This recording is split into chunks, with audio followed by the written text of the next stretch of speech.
Hey guys, even here with Old School Labs, and in this video we have updates of bodybuilders in there. Well, it's an off season. There are no competitions, there are no shows because of the situation, so it's an off season. Hope you guys are healthy and hope you stay home. I know it's challenging, I know the weather is beautiful, but that's the most responsible thing that we can do right now. Just stay home, it's gonna be over before you know it. The world cannot stand in place for a long time. Very soon it's gonna be all over and you're gonna be grateful that you did the best that you can do, and all you can do really is try to stay home and not leave your apartment unless it is absolutely necessary. So here we have Patrick Moore with his physique update, and I'm not sure where he is right now, but not all the gyms are closed. I honestly doubt this is his own private gym. He probably knows the owner, and being the 10th Mr. Olympia finisher, he has some rights, right? I mean, bodybuilders are gonna support him, the gym owners as well, so it's possible that they let him train here. Now, if you guys don't have any kind of gym equipment at home, or you don't know somebody who has a private gym, you should just stay home and try to become, as I like to call it, a push-up god. Just learn how to do 1,000,000 push-ups. Not that many, obviously, but a lot of push-ups. And I mean, I'm sure most of you beginners will even progress, yeah. Maybe you'll maintain your muscle if you are a little bit more advanced. Probably won't make any kind of progress if you are very, very strong, but you should definitely do it. Nobody should just, not do anything. Try to eat healthy and try to lower your carbs, and that's gonna be fine. Just lower carbs, lots of protein, and lots of push-ups, and you're gonna be fine, trust me. It's gonna be over before you know it. Here you can see Patrick Moore, and he actually did a peak check, something like that. He says that he tried out filling out as if Arnold Australia was happening, but has it? Well, the pro stage didn't happen, but the amateur part happened, so I'm gonna talk about that in a moment. But right here you can see that this is Patrick Moore when he, as he says, peaks perfectly, right? I'm not sure what exactly he meant, because obviously there is no detail in his shoulders or his back, so he's definitely not stage ready. But he thinks he learned how to fill him up properly. And he says that he missed the mark at the Arnold Classic. So he doesn't say that he wasn't conditioned enough. He just claims that he missed his peak. He didn't peak, ideally, during his peak week before the show. And this is what he looks like when he is spot on. But he's not conditioned. No details anywhere. Nothing like Mr. Olympia or Arnold Classic, or that matter, shape. So I guess he says he figured it out. He has the formula now, but how can he tell? I mean, he's not lean. You can just see an amazing shape for sure and a lot of density, but no detail. I'm not sure what he meant exactly with this. I'm not exactly an expert on these peak week protocols, but if you guys know better, let me know down below. Aside from that, let's just ignore the fact that he says that this was his perfect peak. Let's just ignore the fact that he was more conditioned than Mr. Olympia. Just take a look at his back double bicep and admire it. Should he really go down to classic physique, as King Kamali said? I made a video about that yesterday, so go ahead and check it out. See what Patrick was all about. King Kamali told him that he should go to classic physique, and Patrick didn't like that at all. He didn't like it at all, and he had a couple of things to say to King Kamali, and some of them were really controversial, so go ahead and check the previous video. But right now, just take a look at his back double bicep. Does it remind you of somebody? Honestly, it reminds me of Phil Heath, who is actually Patrick's brother-in-law and one of his mentors, actually. So there is something that he took from Phil Heath, because honestly, he reminds me of him more and more with a fullness. And now Phil Heath is known for that 3D fullness, and Patrick is kind of starting to get that. Because take a look at this. This is really good back double bicep. And based on this shot right here, I mean, we can all be confident to say that he shouldn't go to classic physique. This back is much, much bigger and fuller than back of Chris Bumstead or Breon Ansley or whoever. He is big, this guy. I mean, he is good for the open, if you ask me. He shouldn't go down to classic. It's not impossible. He should still do great in the classic, but why would he go down to a smaller division when he can actually thrive in this one, the ultimate division, the open one, with his classic shape? Yeah, he has classic shape, he has nice proportions and balance and symmetry, but he can still do great like that. Maybe that's gonna be a new standard in bodybuilding, in open bodybuilding very soon. It's possible. He has a unique physique, and judges will recognize that. He just needs to, improve a little bit. He is very young in this game, so let's just give him some time. And I'm sure this guy is going to be one of the top 5 at least. Top 5, maybe even top 3 guys. Maybe even win the Mr. Olympia, but I don't think so because of his quads. I don't know if he can change that ever, but never say never. People said that Phil Heath will never change the length of his shoulders, or his shoulders were too narrow before, and he became one of the greatest bodybuilders, one of the greatest Mr. Olympias of all time. So anything is possible, really. We'll see what happens in the future, but as for now, Patrick's back looks really good. Looks really good.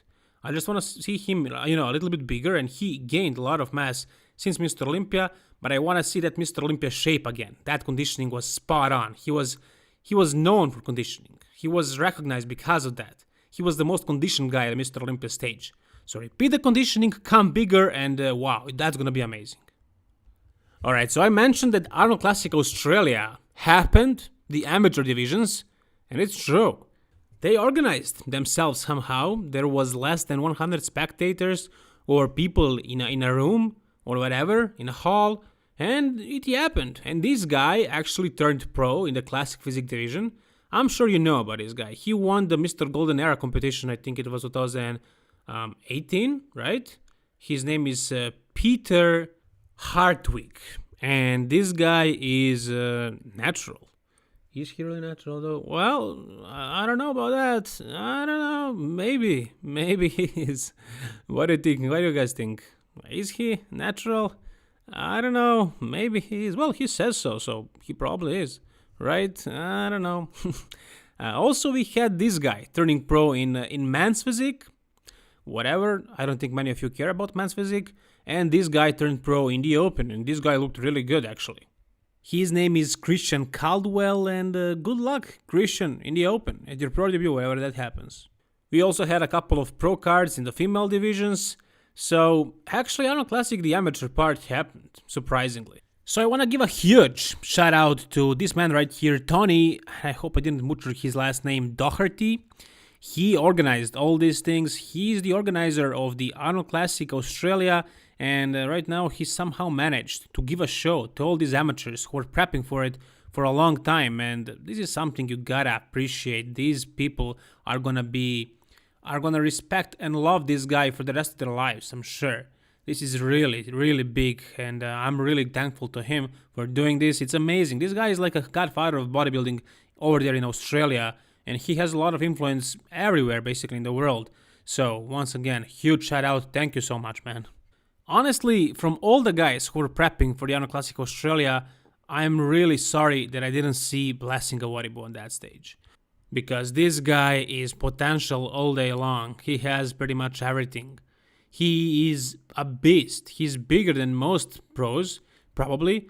And this time around, it seemed like he was bringing the conditioning. This is the most recent video of him. I don't know if this was during his prep or maybe now, where he actually probably, let go of going super low on carbs and calories. But he looks hard, he looks full, and he has everything. And I can't wait for this coronavirus stuff to pass finally, and for the competition to start happening, and then we're gonna see Blessing on a stage, and he has time to improve, hopefully, if he can somehow manage to train and to eat regularly and do everything else. So next time we see him on the stage, it's gonna be a better version than this, and I can't wait to see that. He's gonna win some shows, trust me, in the future. We also have a physique update of Sergio Oliva, and this is him right now. He probably carved up a little, but he didn't let it go away. He's probably still doing some cardio, taking care of his carb intake. He's probably doing reverse dieting or just maintaining right now because he just wants to look amazing, and he really doesn't look amazing. And this guy, in my opinion, he won the 2020. He is the ultimate winner. I mean, yeah, Bonek won the show, but Bonek was expected to win the show. It was between him and Ramy, and he won it again. This was the second time. The one who actually made tremendous progress, who made a breakthrough in bodybuilding, was Sergio Oliva. By cracking the top 5 at the Arnold Classic, and it was very, very competitive. A lineup maybe even more competitive than Mr. Olympia, somewhere in that ballpark. And he proved himself by taking 5th spot. by beating guys like Cedric McMillan. Guys, Cedric is a big name. He's the one that everybody says can win the Mr. Olympia if he comes conditioned. But Sergio beat him this time around. And that wasn't just because of the conditioning, it was also because of the mass. He was big. He was big and he was muscular and he was conditioned and the shape was amazing, the symmetry and everything. And I just love to see emotion on the stage. When he won that 5th spot, he felt like he won the Mr. Olympia. And I'm sure with that kind of mental attitude, I mean, the way he sees it, he just wants to make improvements and do the best that he can do. And he's realistic about his expectations. He was hoping exactly for this, to be after that top 4, or even top 4. Top 5 was for him just a dream come true, and I'm really, really happy for him. And I'm really looking forward to seeing what future holds for Sergio Oliva Jr., but I'm sure it's something special, it's something amazing. What do you guys think? And we have a physique update of Chris Bumstead, and he looks pretty good. He looks pretty big. Now, Chris, you guys know that he has that kidney issue, which means he cannot push the envelope too much, which means in the off season he needs to go off the stuff. So considering that, if he is off, and I'm sure he is, he looks really good, actually. He holds a lot of mass. Let me tell you, it's only a matter of time when this guy is going to be able to win the Mr. Olympia naturally. It's possible, honestly. I mean, why not? Why not? If it is true that Ronnie Coleman was at the Mr. Olympia stage, naturally, I don't know if it is possible or not, but you know that Ronnie is a freak. And you also need to know that Chris turned pro at 21 in the Open division, not in Classic, in the Open. So when he is like 26, 27, why wouldn't he be able to, have enough mass for Classic physique? And it's not a problem getting shredded without the stuff. You can actually be leaner without any estrogen. You can actually be leaner without any stuff, naturally. So, I mean, that's, not very realistic, but it's a possibility maybe. And he looks amazing right here. He looks big, he looks full, not very conditioned, but big and full. And you can watch his videos of himself training in his apartment, lifting, bags and stuff. But don't you guys think this guy, being the Mr. Olympia and everything, having so many sponsorships, he doesn't have any equipment at home? He doesn't have a basement gym of his own? I don't know, I find that a little suspicious. What do you think? Okay, we also have a physique update of Breon Ansley, and there isn't really a lot of interesting things that you can say about him and about his physique. He is in the off season. He got a little chubby, but you can still see his stomach. It looks very lean. There is no fat, just a little bit of water, just a little bit of fat. So it's just your regular, nothing really special here. Breon Ansley in the off season. When the show comes, when the preparation starts, he gets lean as hell. He becomes the most conditioned guy. I think he is the one of those guys who go like 0 carb and 0 fats for weeks before the show. So he really, really suffers, and that's why he comes probably the most conditioned on that stage, at least one of the top 3, the most conditioned guys always. And with his, completeness, he doesn't really have that physique, that classic physique. He doesn't have the classic alliance as much as he has the completeness. So that's why he used to win. That's why he won the 2 shows. But he lost the last one. He didn't lose the last one because he wasn't classic. No, he lost because Chris won the majority of the poses. There are 5 mandatory poses in classic physique. You have side chest, and that one was won by Chris Bumstead. Chris has broad chest and he's taller, so he's thicker also from the sides. He won that one. Abs and thighs, obviously Chris. He can pull an amazing vacuum. He has super, super tiny waist and also pretty good abs. And also the most classic pose, your favorite classic pose actually, which was won by Chris because Chris is more classic basically, and he has some really dominant poses. Breon did win with the back double bicep and also with front double bicep. He won the 2 poses, but Chris won 3, and that's why he won the show. But Breon, can he come back and beat Chris? Yeah, if Chris comes just a little bit more off, if he comes a little bit watery, and it can happen really easily because of his kidneys, Breon can easily edge him out and take the title back home. It's possible. We'll see very soon. And for the end, we have one really aesthetic photo of Artemus Dolgin. And no, he is not a bodybuilder necessarily. He competed a long time ago, but he's like an Instagram influencer or whatever. And this is how he spends his time in isolation. He is in the desert. I guess that works as well, but you guys should stay at home. I definitely advise that. Stay home, wash your hands, be careful, don't transmit if you have it. If you don't have it, just stay out of it. Don't get it.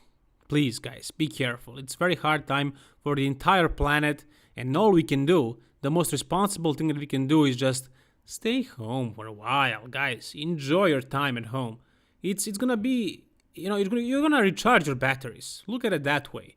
When the whole thing is over, you're gonna be, full with energy, and you're gonna do much better in the world, in the real world.